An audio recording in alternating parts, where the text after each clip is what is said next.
Well, hi there, Winning Ways fans, and welcome to another Winning Ways show. Unfortunately, Laf not with us today. He's gone in for a bit of chemo again. Kevin? Yeah, listen, it's unfortunate. He's got to go through this this treatment. We miss him on the show, and we'll let the racing fans know how Paul's getting on. And I will be seeing him after the show just to see everything's hunky-dory and have a chat with his wife. And that's unfortunately, I'm in the hot seat again. So fortunately, yeah. I'm worried about it. Lafs is out of action. I'm out of action. Your back's out of action. This cornea maybe not so good, but yeah, it is a very interesting show. We got James, and we got some very nice statistics and things to bring up. Yeah, we're going to be chatting about emails in your call, and we've got lots of racing news. But just on Paul, he's going to be ongoing this chemo. He's got 3 chemos a month for the next 6 months, apparently, to try and reduce this tumor that he's got in his behind his stomach. And the doctors are confident they'll be able to reduce it and then take it out. Yeah, that's fantastic news. He has to have the treatment, as we know, as everybody knows. That if you don't know out there, chemo is a very, very, very hard drug to be put in your system, and it does reduce the size of the tumor, and that's what the doctors are trying to do. And once they've done that, I'm sure things will happen. And you don't feel very well either, so it's not a great thing to have to happen to you. But we're going to move on. Let's have a look at the show. Let's go and have a look at 3 to follow.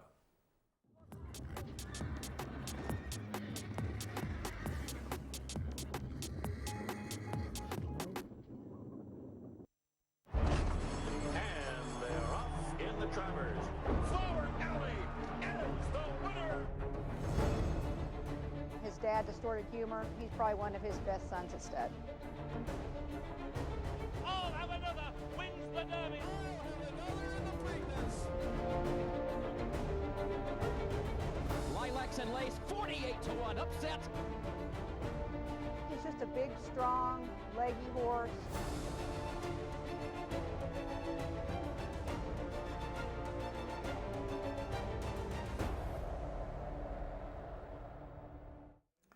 Right, well, we'll be talking about Flower Rally later on in the show, because under the news there's some interesting news about his son. I'll have another. But let's go and have a look at the 3 to follow. We picked up the first one. We went to Turfentine. This is a very interesting winner. Very seldom do we pick up winners, but let's go and pick them up at the start. Corpus Christi. Kev, fill out the pens. Yeah, Andrew Fortune, our good mate, has gone up to Joburg at the pens last at Turfentine. In winter, you have to be a special horse to win like this. I mean, you can see him. He's never travelling. He's on the outside there, moving in. That same old saying, Andrew Fortune went off the rails. Well, he went off the rails there. He went off the outside rails, and he goes in, and he's third last at the back there, not travelling well at all. They are going a hell of a clip, and if anybody knows Turfentine this time of the year, this horse at this stage has got no chance. So Andrew there is just niggling him along a bit. He is a lovely action horse, I must say. He takes him further in. He's in the middle of the course now, gives him one little backhander and realizes, I've got something on my hands now. Gives him another little smack down the shoulder. With his hands, he's got this field stone cold. From that, making up that kind of ground for me was a very, very impressive win. And at the end, Andrew's got his hands down and he's giving it a pat on the shoulder. Very, very impressive win, and I think one to follow. Yeah, definitely impressive. Not a bad time, 58.09. I don't know that the field was that good behind him, but the manner in which he won. Very nice for Brian Weed. Brian Weed's always been a very good trainer, and Richard Mapanya owns a share in this. Nice to see that by Mears Approval. Mears Approval's an interesting stallion. Yes, he's, I started with Duncan Howes, and he had a couple of, and they hadn't really come to light yet. And now he's in demand now. The guys want him. You can see the De Cox and all the guys, the big names have got them as well now. So yeah, very interesting. And Richard Mapanya, good to see him back in the winner's box. And Brian Wheat too. He's a gentleman. He knows what he's doing with his horses. And you can see he hasn't tuned this one up. He's just let it come on. He's hoping it might need a run or something, but might be better than we think it is. Like you say, we don't know how good the field was, but when they win like that, they're worth following. Certainly are. Well, the next one we think that is worth following, we go to Kenilworth, and this is the 4th race at Kenilworth. Bernard Fade Herb rode one for Mike Bass. These big stables have always got power. They won the race with Marinesco. But let's have a look at Jiggery Pokery. Let's go and pick it up. It's right on the outside fence, Kev. Yeah, no, he's drawn right on the outside. Also, another one comes out a little bit sluggish. And the strange thing for me is, I mean, the rule is you're not supposed to move for 200 meters. You're supposed to, the straight course rule.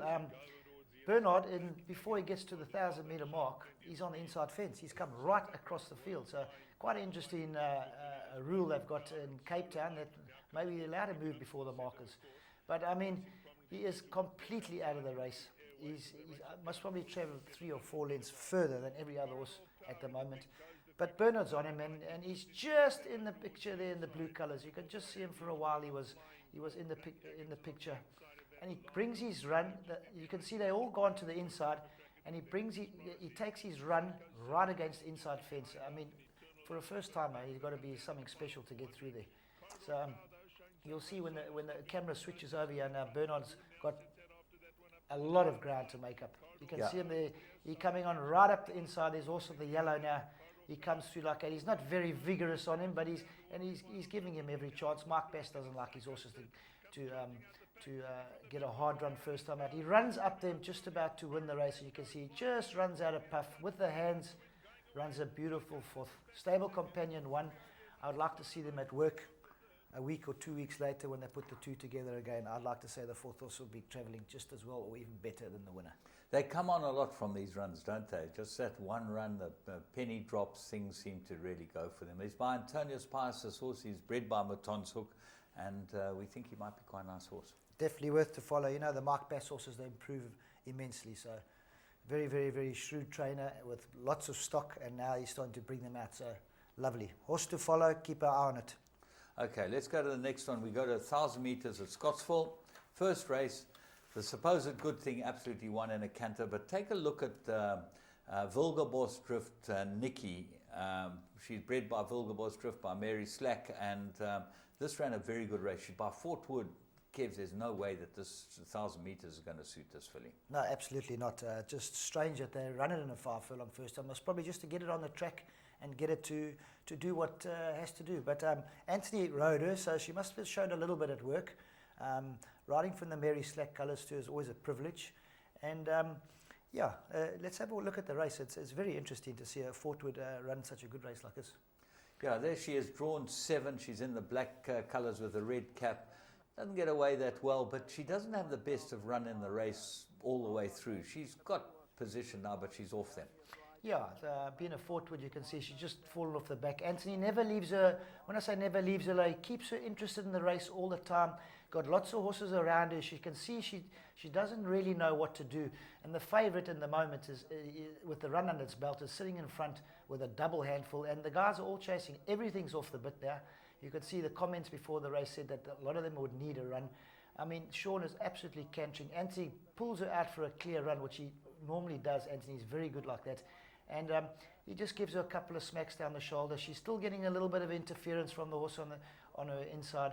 But you can see now she slowly gets going. In a 5 furlong, also in the middle of the track, not the most favourable going, but gets going now and runs on. If you take away the winner, it's an absolute fantastic run for a Fort Wood to run virtually a neck behind them in a 5 furlong race. So very impressive. Nice to see Mary Slack bringing these horses onto the track now, and she deserves all the success she has. Yeah, absolutely. And we think this filly, when she goes a mile, and she'll probably step into a mile next time. That's how they like to do it. They're giving her a run. Put her into a mile, she'll probably win. Yeah, absolutely. I think if Mike was watching the race, which I'm sure he would have been, he would have told Nathan, have a look, see how she pulls up, see what's on the cards for her, and get her going. I wouldn't be surprised if they even have her in a mile in the poly. She looks a very nice filly. Excellent. Well, those are the 3 to follow. We're going to go and have a look at the blast from the past. We've got the Mercury Sprint from 2010. See if you can pick up one of the best sprinters that ever graced the turf in South Africa in this one. Gates are open. Soft falling rain, pulling clear. Soft falling rain won the SA Nursery by 3.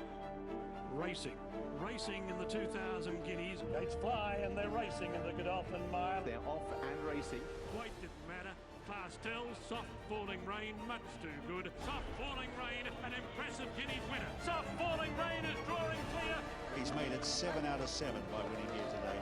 But it's Soft Falling Rain who is powering away for Seat the Mining Style. A high-class performer wins the Nay of Joel Stakes.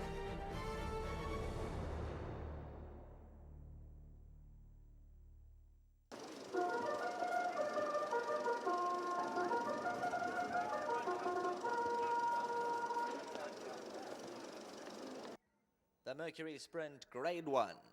Favourite jumps from gate 13, JJ the Jet Plane, and he came out with his magical stride in front.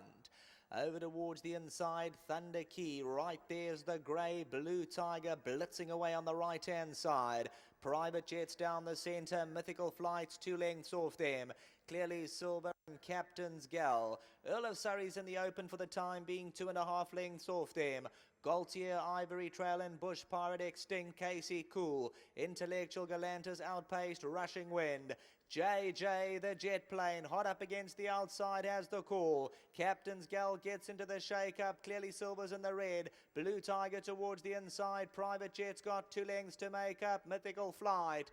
400 metres to go. JJ the Jet Plane. His unmistakable style, clear a length and a half. Captain's Gal tries to apply the pressure, but once again, JJ the Jet Plane, he knows he's something special, and he stretches out in scintillating fashion. You're 6 lengths clear now, JJ. JJ the Jet Plane, we'll never see this type of performance again. Too impressive. Gaultier second, Bush Pirate and Rushing Wind, then came Captain's Gal. Well, he showed he is an absolute superstar. This horse went overseas. You had a bit of fun with him? Yeah, JJ, I think that was his last run in South Africa. We took him to Dubai and we ran him on the dirt first time out. 6 furlongs at Ned Al Sheba, 1-5 on. This magical... Round the bend, wasn't it? No, it was down the straight. Oh, was it down the straight? First run down the straight on the dirt. It wasn't a poly, it was dirt. And 1-6 on, the magical sprinter from South Africa came and tailed off. I didn't know what to say. Mark looked at me, I looked at him. I said, well, he doesn't run on the sand. There was a race the following week around the turn, and that what you saw there is absolutely fantastic.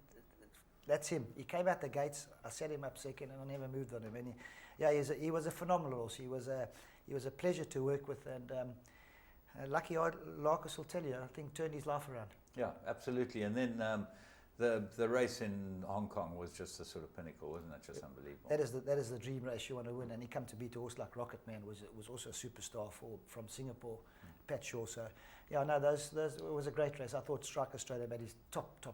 Come to beat Felix, also 2 champion jockeys, both from South Africa, fighting it out, and there's a short head in it.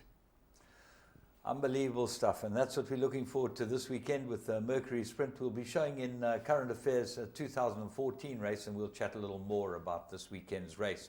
Let's go and have a look at the Plum of the Week.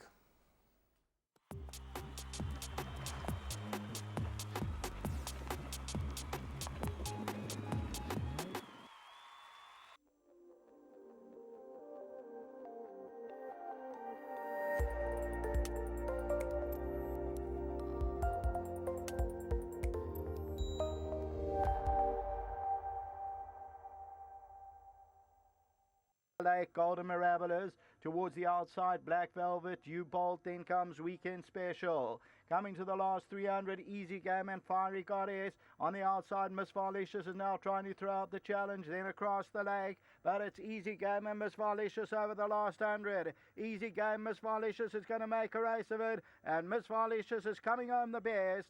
Miss Varlicious has won it. Easy Game second, Tiptoe third, then Black Velvet and Fiery Goddess. Well, Paul Gadsby had this one absolutely spot on. It met the second horse on 1.5 kilo better terms. You could have got 5-1 on Interbet anytime you like. 5-1 about this filly. She looked like the business. Yeah, James, Paul's always rated this filly, and he always told me how good she was, and we fancied her quite strong last time, also with a big weight against older horses, drawn right on the outside, and everybody said that was her downfall. I think she got beat ahead. Yeah. And she come today, she beat a good field there, and I'm very happy for Paul. He's got something on his hands now. Hope the handicapper doesn't get too hold of her, and she doesn't look like a very big, strong filly. She looks quite small and narrow, so it'll be interesting to see what route he's going to go with her, where he's going to go. Stick her with the fillies, and I think at the moment now she'll hold her own in South Africa. Yeah, she certainly have a bit of a future next year as a 4-year-old. She quickens, which is good. You know, you want those horses that quicken. Don't Yeah, you? Sean rides her very well. I mean, she's got a lot of pace, and he holds her up. And when he lets her go, she really gets going. She's one to watch. I think as a 4-year-old, let her full out now and put on a little bit of pudding. I think she'll be a good filly. Well, there you go, the VAR filly, and if you ever want to get onto these at the best prices, you've got to have an Interbet account. We're going to take a little break, and we'll be back with current affairs.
Well, there was only one graded race on the week, during the whole week, and that was at Fairview. And we very seldom get graded races at Fairview, but we're going to have a look at the Champions Juvenile Cup. This was a triumph for Joey Ramsden, but the race got decimated. There was a whole lot of things going on. Yeah, they moved the race from the turf to the poly, and Gavin Smith pulled his 2 out, and Justice Nath pulled 1 out as well. So all of a sudden there was 3 horses out. The horse won. Juan 2-3 was favourite with Greg Sheen on, and was interesting to see it get toppled. Well, let's go and pick up the race, and we'll see the last 600 metres of the Champion Juvenile Cup at Fairview. Marker they work. The Cat out in front by 2.5 from Struben, who's back in second. The Stone Throwers racing away towards the outside in third, being followed along the inside by Prince of Thieves. Then comes 1, 2, 3, and Dynamic Speed will corner at the back of the field. 300 metres to go in the Champion Juvenile Cup, and down the centre there we got the Stone Thrower, King of Chaos. 1, 2, 3 is trying to lift. Prince of Thieves is in with a big shot, and coming home powerfully now is Prince of Thieves, and Prince of Thieves will go on to score there from the Stone Thrower, King of Chaos, and 1, 2, 3. Well, what a good win for Prince of Thieves. He's by Rebel King, bred by the Alchemy. Philip Kahan bred this one. Great. I'm very happy for him as well. But I could see while these guys scratched the 1200 on the turfs down the straight, and now they had to go around the corner, so I thought they're not going to take a chance. But yeah, very good win. The stable companion looked like he had it home and hose. The Bernard Fader Herb, as he is, always keeps a little bit up his sleeve, and he came to win going away at the end. A lovely action horse, and very good on Joey Ramsden. He's using his head and taking the horses from Cape Town down there already, just getting these Group 3s. It's fantastic. Well, it's one of the few group races in PE, so it's quite an important race, and this is quite a nice horse. I think that he'll go on and win some races. Yeah, you can see Joey. He's had a phenomenal couple of years. He's found these good horses, and even the ones that aren't so good are winning races like that in PE. And I mean, the racing in PE is quite fierce. So a very good achievement for Joey, and he ran 1-2 on top of it, so he took the bulk of the stakes, which I think give the PE guys a bit of the needle. So, but what can you do? Just talking about Bernard Fade Herb, see he's signed a contract with the Snace, but he's got it right for Ridgemont first. Yeah. So he gets first call by Ridgemont, but then he's going to ride for the Snace. Richard Faree's obviously going to Hong Kong. Yeah, Richard's going to Hong Kong. It was quite interesting to see who was going to get the job, because Bernard is a heavyweight rider, 58 I think is his max, and or his minimum, and it was very interesting to see they gave it to him, but he deserves it. He's a very good rider, a heavyweight rider. I'd have him on my horse anytime with 58. even if it's got a half kilo over, it wouldn't worry me. But it's interesting to see who's going to get the light ones now. I think it's going to be the scrum is there now. There's Donovan Dillon going down from Durban, going down to Cape Town, and Justin's said he'll give him a chance or two. So it'll be interesting. There's going to be some very good rides available. Talking about overweights, our mate Johnny G put up a little bit extra in the July. That wasn't not much fun for him. What happened there? Yeah, I went to golf on the Monday with Tony Steeble Day, and I asked Sean Parker how was the day, and Sean said to me, "We're looking for your mate." So, I took out my memo book to see who my mates were. I said, "Why are you looking for all my mates now?" He says, "No, that Johnny G came in 1.5 or 1.8 kilos overweight." I said, "No, surely he must have had a cold drink in his hand or something." But they called for him, but he'd already gone. I think he was already halfway back to Joburg, our boy Johnny G. So anyway, yeah, listen, I always thought that 54 was a bit light for Johnny, if he was at a clear half over or something. But just shows you.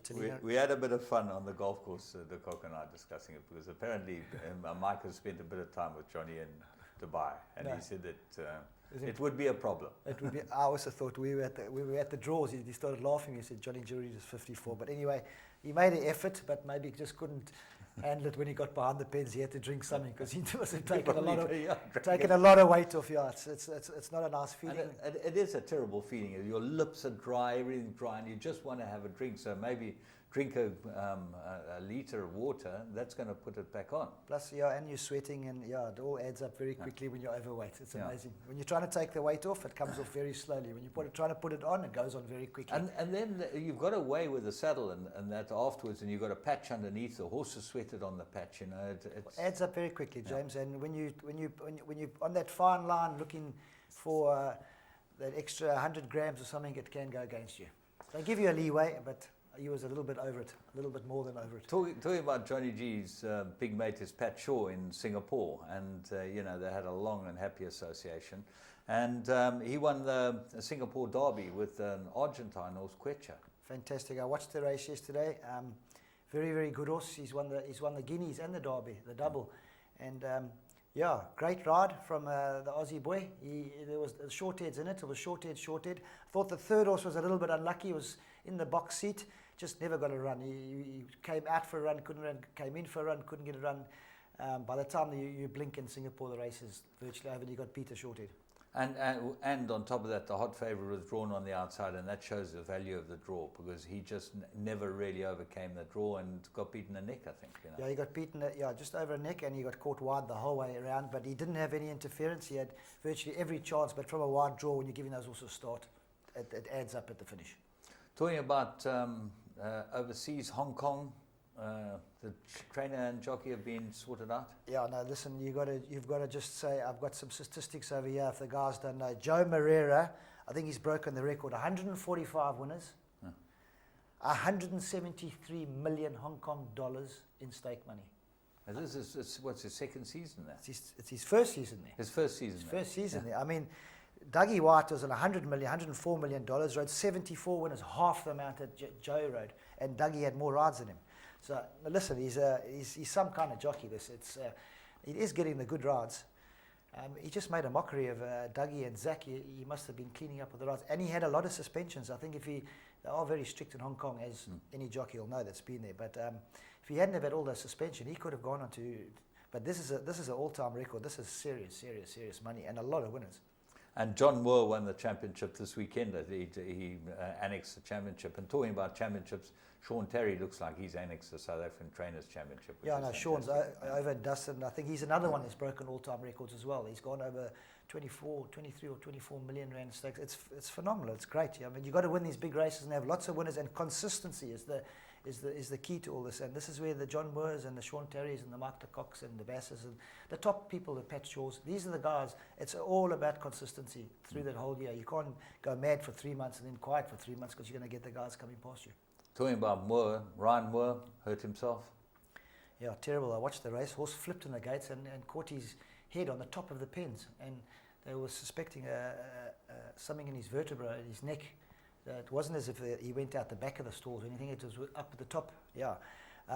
Missed the Newmarket meeting. I think it was a bit of a downer for him. I know Ryan, he's very competitive. Missed out on 1 or 2 winners. And yeah, he would have been very disappointed he's not there, but he will make sure he gets his health right first, and especially when you're playing with your neck and vertebra and that. And he's waiting for his MRI scan, according to his dad. Yeah. His mom's gone over there just to look after him because he's got 3 kids. So yeah, let's just hope we'll read on the sites that he'll be soon back in the saddle. Yeah, just talking about that, Warren Kennedy had a horrible fall yesterday, and we hope that wish him a speedy recovery. Yeah, another one. I watched that race too. I thought the interference came from the inside. There was a bit of scrimmage on the inside, and the inside horse pushed him and pushed his horse onto the horse on his outside, just went straight over his heels, and it was one of those, one clip, good night nurse, it was gone. You didn't even see, there was so much dust, you actually didn't even see the horse go down, but you could see the blur, and yeah, we're wishing him a speedy recovery. It's not nice to fall at Maritzburg at the moment now, it's quite firm. Talking about riders, we've got the big jockeys interprovincial this weekend. Yeah, fantastic. I think this is Graham Hawkins' idea. It's nicer to see they're going to get the crowds here. I'm sure the crowds will be here. We've got the 4 best jockeys from 3 provinces fighting it out. I think they're going to do the draws the same as they do the South Africa versus the rest of the world draw. But to have them all here racing at Greyville, I'm sure there's going to be big crowds here, and it's going to be a lot of fun. We've got the big Mercury Sprint on Saturday. Let's have a look at the Mercury Sprint from last year and see how that panned out, and then we'll talk about the sprint this year. I think Raymond's got it up for us, the Mercury Sprint from last year. There we go. Into gate number 1, the Mercury Sprint, grade 1, 1,200 metres, they're ready. They sprinting away from the 1,200 metre marker. And to give them a chance to settle down for a leader, November Rain Squick, Casual Vase right there, Happy Forever with the black blinkers on the stand side. They'll follow it further back in the field towards the inside of that one is Regal Eagle Midnight Run. Then comes Dolomiti, who now drops out to trail in search of the sun. Copper Parade, they 4-5 lengths off the leader. Here comes Billy's in the blue. Fly By Night is on the stand side, then Show Me the Way, but it's compact. There's 5 lengths first to last. They move towards the 500 metre marker, and Casual Vase, the leader in the all yellow. Barbosa moves up on the outside. Happy Forever with the black blinkers there. Then comes November Rain. They're followed by Midnight Run, who gets into the race. Dolomiti down the inside. Regal Eagle, Show Me the Way. And Fly By Night just needs some luck on the outside. Fly By Night, Show Me the Way. Midnight Run over the last 100 metres. And Fly By Night comes home powerfully. Midnight Run and Copper Parade exploding through late. Copper Parade, Fly By Night, but it's Fly By Night who won it. Copper Parade second, Show Me the Way, and Midnight Run. Well, Fly By Night's back to defend her crown. Bass has been getting her ready for this race. She won a good race last year, but Greyville's a different story. Yeah, it's going to be a new computer form sprint. Fly By Night, that ran a short head behind me in the South African filly sprint with Via Africa. That's right. And Copper Parade ran second there, who came to beat me in the computer form sprint with Via Africa as well. So that Via Africa form is standing up very well in the sprint races. But now, as you say, we're going around the turn now. I think draws will come into a factor. Interesting, Captain of All, he's out there having a last crack. He's going to stud this year. Yeah, I think Dennis Dry has put it clearly that this horse has given him a lot of problems, and he hasn't been a sound horse, and for him to have won these Group 1s with him, I think he's done a fantastic job. So full credit to Dennis, and I think that the big boys, the youngsters, and the guys will make up their mind before this horse does break down and something tragically happens to him. Let's get him to stud, because he's well bred and he's a beautiful animal. I think he'll make a stunning stallion. Yeah, then we got the other filly, Carry On Alice. Remember how good she is in a sprint. Yeah, listen, Carry On Alice, you never know what you're going to get with her. She can give 100% some days. She can go from 5 furlongs to a mile. She's really done well. I think Sean's, I'm not going to say he's given her a hard season, but she's had a lot of runs, and he's done very well to keep her where she is now and holding her own wherever she's raced against. So she's travelled a bit as well. So she's back in action. Sean's on top form, and he's had a great season. So how can you even think of disregarding it? Right, but can they beat the 2 big ones? Active Horse come up from the Cape, Joey Ramsden's horse. We think he's one of the best 3-year-olds around. And then Legislate. They've earmarked this race for Legislate, coming back from the mile to the 1200. Yeah, very interesting. Both of them coming, I think, short of their best. I think, although Active War, I think, may be better. But it'll be interesting. 2 champion horses, they want to win. These horses, they're beautiful to watch. Very interesting. It's going to be a great race. It's going to be lovely to see how they draw. what tactics they're going to do, it's going to be very interesting. Then chuck in Willow Magic. Willow Magic, there's another one too. Never, ever, ever, ever leaves us alone. Yeah, he's also a super horse. I thought very stiff last time out. The false start took the edge off him. He's not an easy horse to stop after a false start, and Strike had a bit of trouble, and he got beat short head. I thought he was a very unlucky loser last time. He knows the course now. I hope the starter just gets it right, puts him in last and gets them out and going. If you've got 2 or 3 bad horses in the gates, it could be drama. So 750,000 Rand at stake. So I think it's going to be a great race. Plus, we've got the Jockeys International, yeah. Well, I say the Jockeys International, the provincial jockeys, the Hawks and all that, fighting amongst each other. So I think Saturday is going to be a great, great day's racing. Talking about great horses, they've just produced the Longines International Classification, best horses in the world. Interesting to see that John Gosden's the English Derby winner that won the Coral Eclipse the other day, he's top. Yeah, Golden Horn, 130. I think he deserves it. I'm just happy to see my mate Frankie riding him. I just love it. I can just see this is a horse that's just brought him back. Brought life back. Just to him, brought, hasn't it? well, you didn't have to get life back in Frankie, but I can just see him. He's found a true champion. I think he lines up now in the Sussex Stakes or something now. They said they might go to King George, Queen Elizabeth. Might even go there. So, I mean, these are champions. You only have to go to Europe to realise this. I mean, last time he led all the way. They ran up to him. The Great Gatsby ran up to him. Jamie Spencer thought he had him stone cold. Went away 3 1/4 lengths. Going away. And if they'd gone further, he would have gone further. And you got a good word. You go up those hills, and it's a hell of an achievement. Well, the interesting thing was in reading the press release, they said that they rated him £2 higher than American Pharaoh, the first Triple Crown winner for 27 years or something.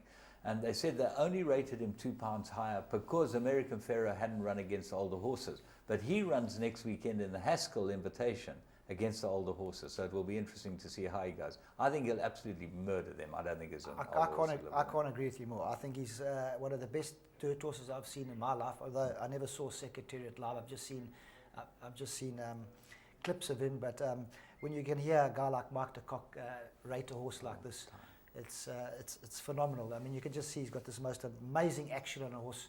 So he goes to the front and he just murders him. He's a top horse, and I think he'll murder the older horses. It'll be interesting to see how they rate him then. He's going to have to. The Golden Horn's running again soon, so it's going to be great. They're going into big figures as ratings on horses. Just a quick couple of things. The Racing Masters is the weekend after next. You've been prominent there, but it's a good tournament, and if you want to get in and play, you've got to get hold of Phil Giorgio or someone here at Gold Circle. Great event. Great event. All the guys get together. The season's over. The pressure's off. The guys let themselves go. Some characters come down from Joburg.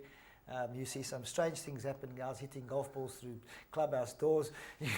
It's a great weekend. If you get hold of Phil Georgia, I don't know how many places are left yet, but I mean it's not many. It's not many. It's normally full up.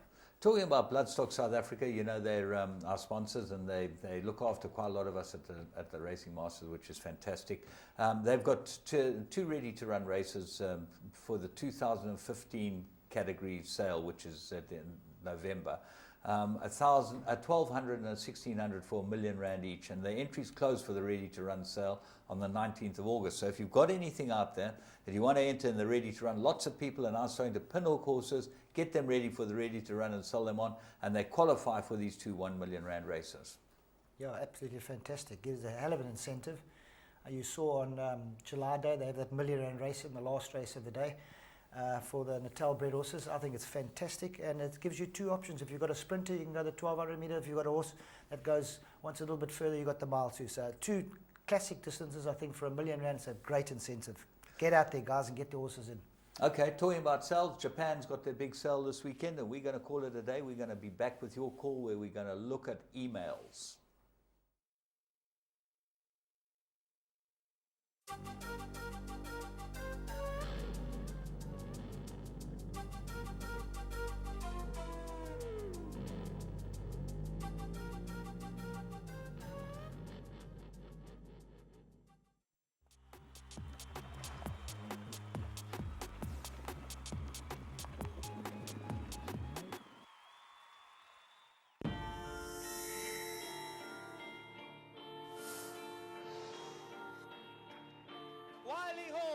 legislates on the outside. Ventura gets going at the end of the race, but as they come to the line, number 5, Wiley Hall rises up. The Australian import, Wyomall is MJ Vanderbilt.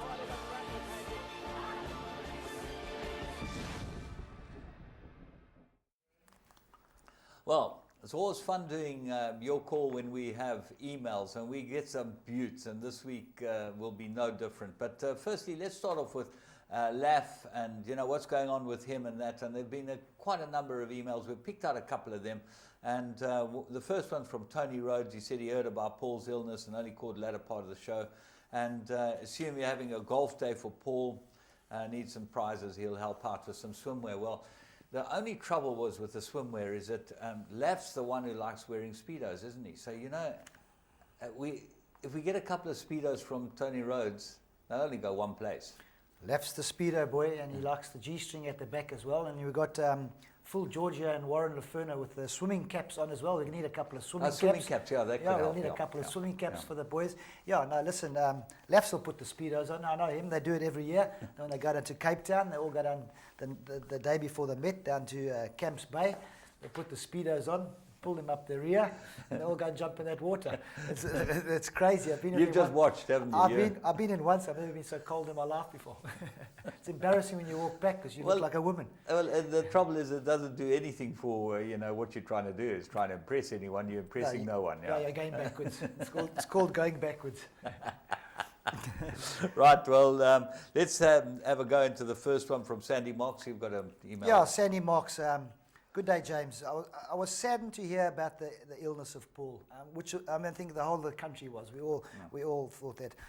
I'm grown up in a racing environment. My late dad was a trainer for many years.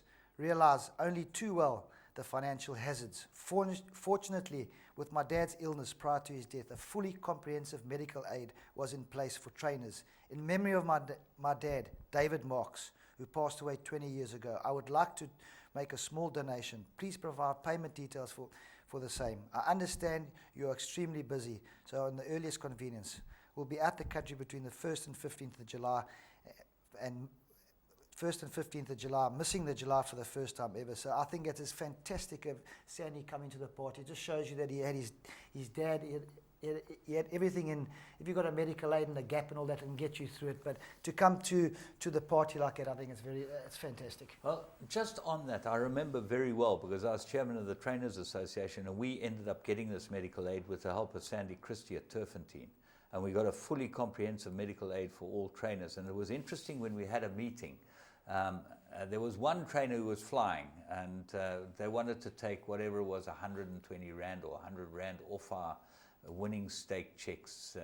And the one guy who was flying said, I don't need medical aid, this and the other, and I'm not interested, I don't want to be. And he nearly scuppered the whole thing by pure ignorance and whatever.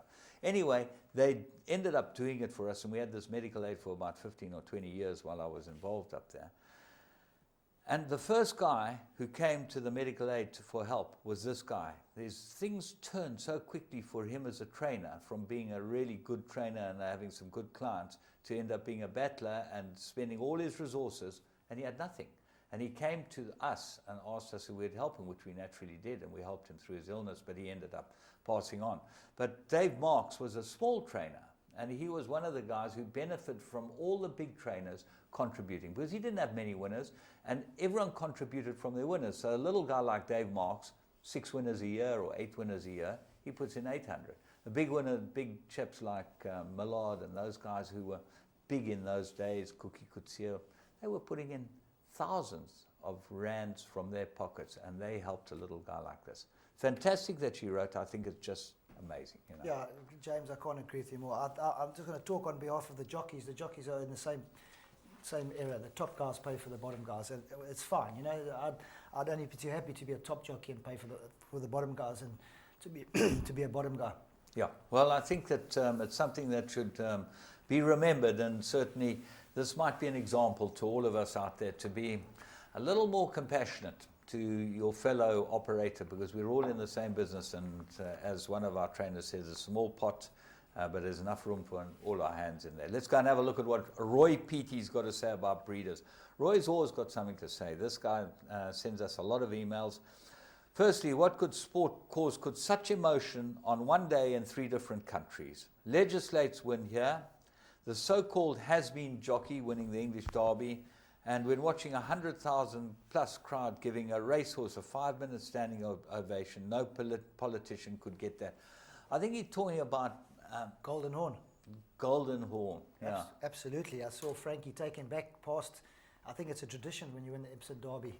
Yeah. Because those Derby winners, once you crack the Derby, you know, you've got a serious horse on your hand for stud purposes.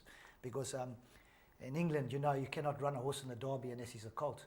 Because of, in South Africa, you can run Derbies, you can geldings. Sure. Well, it's for the breed. It's for the breed. And once you've won the English Derby, those things are worth fortunes. And what did Tessio say? The most valuable piece of wood in the world, the Derby finishing post. 100%. Frankie's got it. I think one of them in his old home. Yeah. So it's fantastic to see this. How the crowd just come to the party. They just want to see, especially like Frankie and a Golden Horn, who's won. He's a champion. I mean, they've come to see those champions, and I love to watch them as well. I get a tear in my eye when I watch them. Well, the English Oppenheimers own him, Anthony Oppenheimer, and it's fantastic for him. He's bred for many, many years. And, you know, he's just been such a great supporter of the sport, Anthony Oppenheimer. And it's just, he's an owner-breeder. To breed a horse like this, he must be having the time of his life. Absolutely. I think it was 80,000 supplementary. He supplemented the horse to run 2-3 weeks before. Yeah. You can imagine getting a phone call from your trainer saying, listen, I think we have to put this horse in the Derby. It's £80,000. I think I'd faint. But and now he was still with pressure on John Gosden. I mean, not that they need the money, the Oppenheimers, but I'm just saying that you've got to have a horse that's alive. Yeah. And he's proved it. I mean, you watch the race. Frankie gave him a peach of a ride. Halfway down the straight, you could see he's going to peel them off. And the other horse that his old boss stuck to him for a while, not good enough. He's a champion. Roy goes on to say, on the recent Winning Ways show at a Crest breeder, that was Philip Kahan, one of the things that came up was a concern of the lifeline of the local racing, and small breeders are vital to the industry. So small studs that occasionally come up with a Louis King or Siren's Call, well, Philip wouldn't be called a small stud. But Siren's Call, Peter de Beer certainly is, and Anthony Oppenheimer is a small stud. It would not be possible to import enough horses to keep the game going here. And he says, what can we do to improve the situation? He doesn't believe that the Aussies are improving the situation by us importing Aussie horses. But I differ. I think that blood we need in this country, and the Aussie import blood is really doing us a lot of good. I can't agree with you more. You know, I understand where this man's coming from. He mentioned 2 horses there, Louis the King and Siren's Call. If you take the amount of horses that have been sold, and only 2 of them end up champions, and you take the amount of horses that come from Australia that end up top horses, I think your averages will be actually quite shocked. I mean, I used to ride for David Payne in the old days. He used to go to Australia and he used to buy them for cheap, 30,000, 40,000 Aussie dollars in those days. He never used to go there and spend the big money. And he had the Jaffies but we brought the double reefs and the Hubergs and the Petravas and, you know, some champions which that blood's going through the system now. Petrava's a typical example. You know, she's been a broodmare of unmitigated success, certainly as far as this country is concerned. And she was ugly as sin. She was a long, leggy thing. She looked terrible. She was a horrible looking thing. But I mean, look what she's done. She's an absolute. But these are the Aussie horses, and the blood stays here. Fortunately, that's where we're lucky. Can't go anywhere else. That's the problem. Once you're in, you can't get out. Sounds like the jockey club. No, unfortunately, I'm hoping it's going to change one day when we can start moving our horses around a bit, because then you're going to see it's going to be fantastic. There'll be fireworks. Now our horses all of a sudden be worth fortunes. I mean, there'll be big money involved. These guys are coming already. You can see Millard and them coming from Hong Kong and spending 5-6 million rand at the sales, and it's fantastic. When he comes here, he knows he can buy a horse and get it back to Hong Kong within 4 to 6 months. They're gone. 3 months in 3 months in business, 2 or 3 months. Yeah. So that'll be interesting. But I do understand where he comes from, and it's a 6 of one, half a dozen of the other. You got the next one there, Kev? This is it says, hi, James Paul. Trust this email finds you guys. Keep up the super informative program. Please, if possible, could all races be uploaded to the tube, I think he's talking YouTube. YouTube, yeah. As soon as they have run, I'm pretty sure internet will be there, and it would not be a huge cost actually doing this. I would appreciate your thoughts on this and some feedback. I think James, we can answer this question. I think if you go on to, there's one or two sites you can go on and watch races. Well, you got the Gold Circle, all the races are uploaded immediately onto YouTube by our men here, Paulo and Raymond. They upload them straight after the race, after the race meeting. Yeah, after the race meeting, they're uploaded, so you can watch them. And Racing Association, you can go into the Racing Association website and watch all the Pumalelo races on the Racing Association website. And just on that, thank you to Larry Weinstein for helping us with some replays. You know, we were under pressure. We didn't have a signal over the weekend, so we didn't get the replays, and we had to find replays for 3 to Follow and Plum of the Week and those things. Yeah, no, they're fantastic for Larry, a man of racing. He loves the game, passionate for the game, pushing the game. But there is, if this guy really wants to get the things, I've been with guys in the afternoon when racing's on, and they go back and you can see horses that have run. He said, hey, have a look at this horse's run 3 runs back. It's running about 2-3 races time, and you can watch it. So I think putting it on the YouTube, it is on the sites, but I don't think on YouTube, and I think it would be a bit of a cost or a burden. I don't know how it works with these guys, but it is on one of the sites. So if the guy wants to get hold of, I think you by email, you can get hold of you, and you can put him onto 1 or 2 sites, and he can watch the races straight. Well, the 2 sites are Tab Gold, and then you go to the Gold Circle website.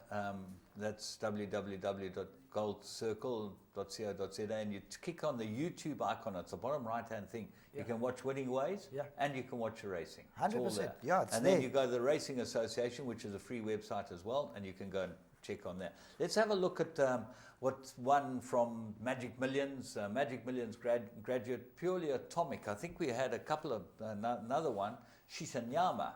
Nicely named, that one as well. So those are the Magic Millions successful graduates. But we're going to move on. And Ian Rice sends me, and I'm very glad we've got Kevin here, because he sends me something about the jockey protest, okay? And it says, hi guys, surely the recent incident of the Vol, certain jockeys making themselves unavailable cannot go unpunished. There we are today, Thursday at the Vol, and this was sent quite a long time ago, with the culprits going through, nothing has happened. And obviously, one assumes that the decision to carry on racing on Tuesday was a joint decision. This was all about the Vol sand track. I seem to remember there was a problem with the Vol sand track. But you, Kev, have been in this position many times. How do the jockeys go about this? What actually happens? What's the process? People out there don't have any idea what's going on.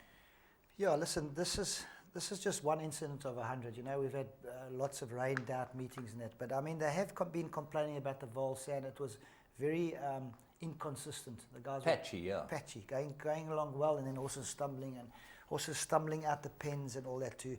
But you'd find something like this. The guys would get to the pull-up at the race, and you the first thing you'd turn to one of your guys close by and say, did you go to that patch at the top of the straight? And the Oak will say, what, the top of the straight? I went through one at the 400, and then the other guy say, no, there's one at the 200, and the guy said, no, I was slipped out the pins because I was in a bad patch. So the guys would come back to the jockey room then, and in the jockey room say, listen, guys, let's just get 2 of the senior guys or 2 guys on the committee, go into the stops, just let them know what is happening. So they would go in there, and then the vet would come in as well, as I think this incident, the vet had something to do with it as well. How do the horses pull up? And then, I remember this day clearly, and there is a rule in the jockey club that if you feel as a jockey that it's not safe to race, or as a trainer you feel it's not safe for my horse to run on that surface, you can stand yourself down. But you are letting down people. I mean, you're riding for the Mark de Cox and David Paynes and that. You don't want to let them down. They've made the effort to put you on the horses and that. So sometimes you're stuck between a rock and a hard place. But these guys stood their grounds. There was Striker Stradum and I think Gavin Larena. There were 4 top riders there, and there were repercussions because a couple of my friends' bets went against them. The PAs, they got beat a short head, and I don't want to mention other jockeys' names on, but they picked these rides up. I don't want to belittle the guy, but I mean, if you've got, say, an apprentice to strike a straight, there is going to be that difference. And there's also a huge difference. It's like Anton Marcus, what difference he makes on a horse, or Anthony Del Pesce or Sean Cormack. And they make the difference for these exotics. And a couple of my friends had a go, not at me, just explained to me, and what's going to, and I was kept on reading up to see what was going to happen. And they did have an inquiry, and they did overlook it, and they looked at the rules and regulations, but it was a little bit of a debacle. But Strike has been telling these guys for a year that this track is a problem. And they have been trying their best to get it right. And listen, the guys at the bottom of the... It comes back to the bottom line. And, you know, I've been on the other side of the fence wanting to run horses when there have been protests about going and this and that and the other. And sometimes they're not above board. But most of the time, I get the impression that the jockeys are actually trying to look after the horses and themselves. And when you see a fall like yesterday, you know how quickly that it can happen. I don't want to turn around ever and say to a guy, you're wrong, you've got to ride. I've ridden the horses, I know what it's like. You have been a professional jockey for 30 years. Is it always the case that the race meeting is very dangerous and really should be called off? I mean, James, what I would say is we normally put it to a vote in the jockey room. And sometimes you don't get... Do you want 100%? Or do you want a majority? You want you would like 100% vote. No. You tell the guys, listen, the apprentices are out of it, and normally got the riding masters like Stephen Jupp or something will have to stand up for them. You would like, but they should have no say apprentices. It's jockeys. It's jockeys, a jockey's business. So sometimes you get the guys, but I think a lot of guys could be talking from their pockets too. The guys are thinking, listen, guy, I don't care how that going is out there. I want to go ride. I need to earn money. I'm not making ends meet. Yeah. And that, I think, becomes where the problem. Yeah. And I do understand that the top guys, if they miss out on 3 or 4 rides, it's no effect to them.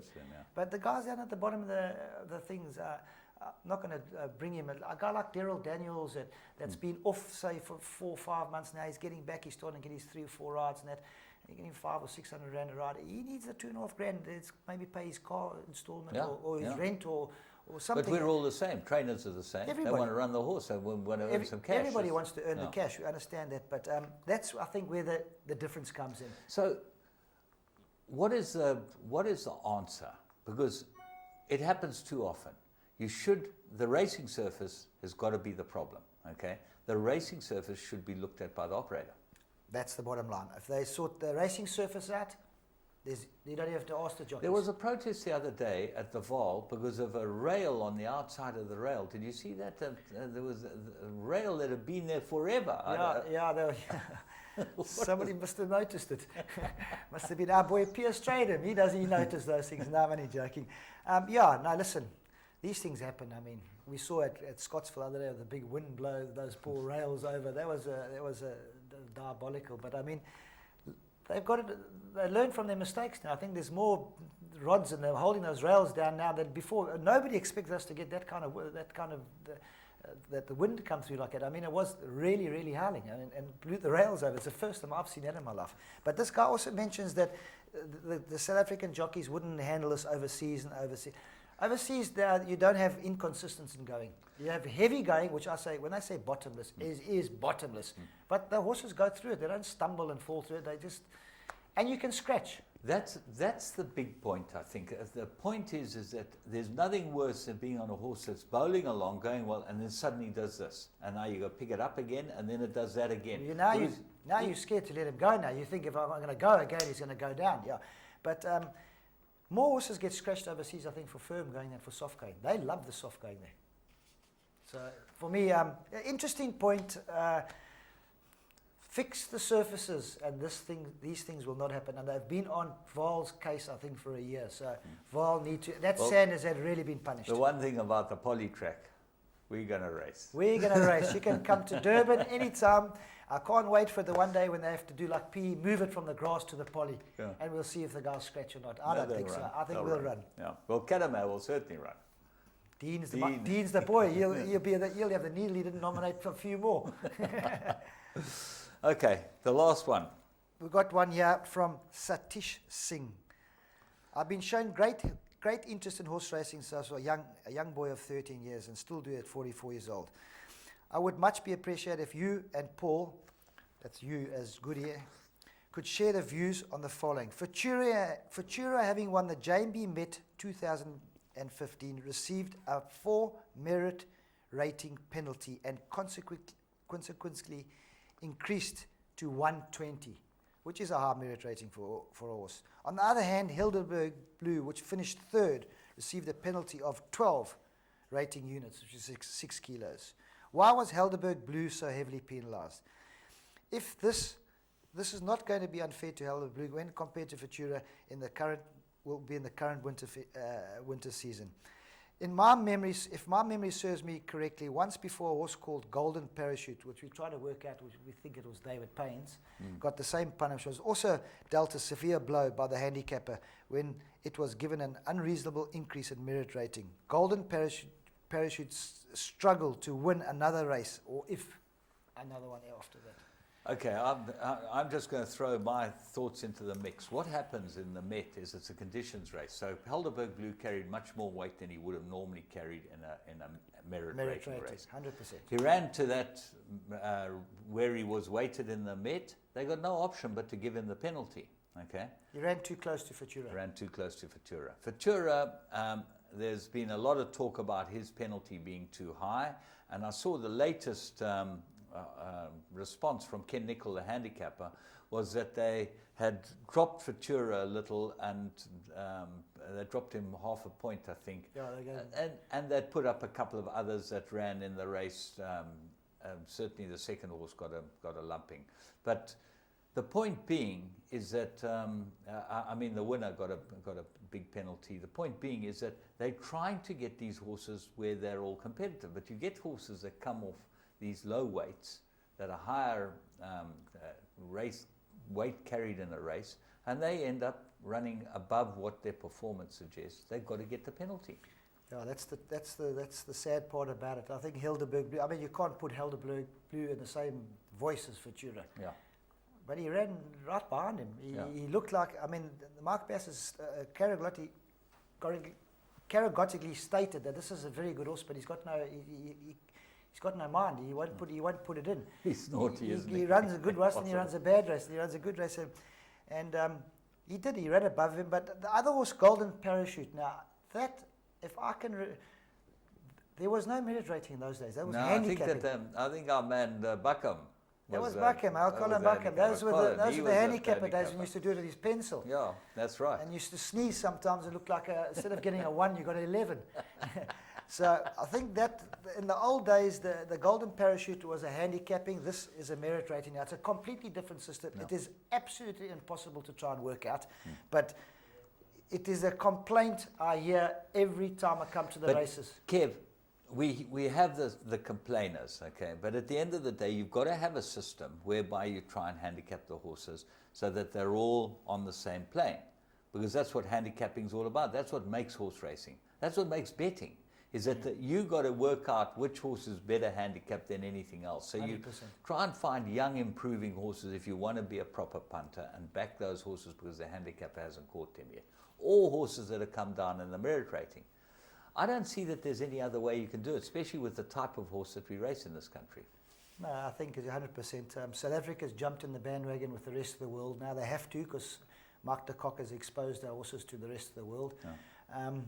I think a year or two ago, our horses arrived overseas. They gave them extra 5, wasn't it? Yeah, they said we were under handicapped. Correct. I mean, it just shows you how good our horses were. I mean, you take horses like Variety Club and Sun Classic and Epitombes overseas, they were destroying them. So it just shows you how good our horses are. But there is a system you have to follow, and we're following it now. But there are the criers.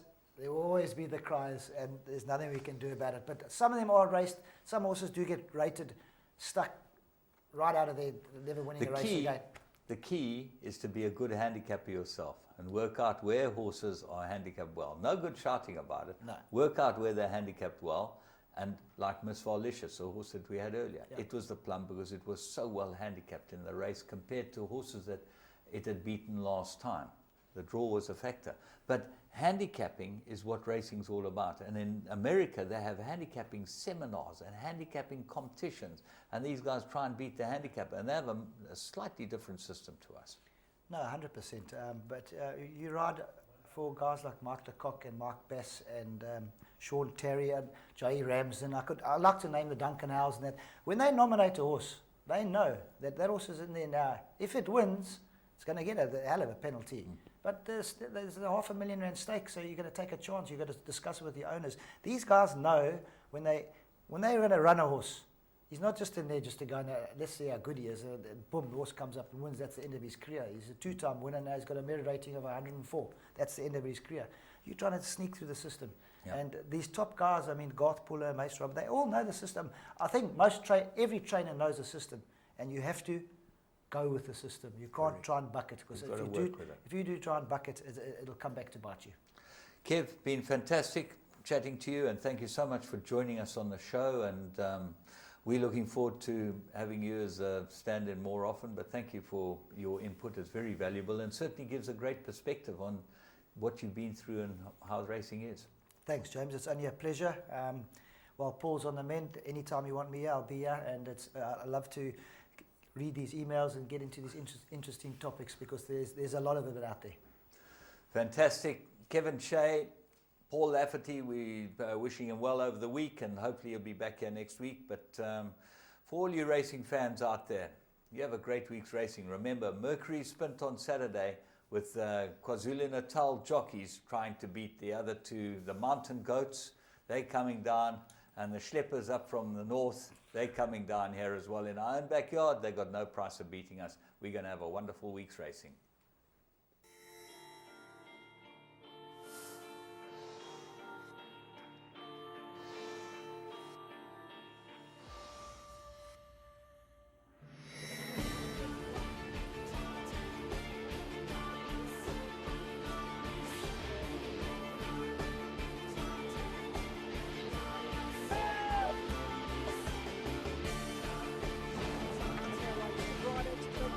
Second position, but Military Roses giving them a bath. That's one of the biggest millions I've ever seen. Grace Valana, the leader. Grace Valana. Grace Valana.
Champion Season, All-Star Horse Racing.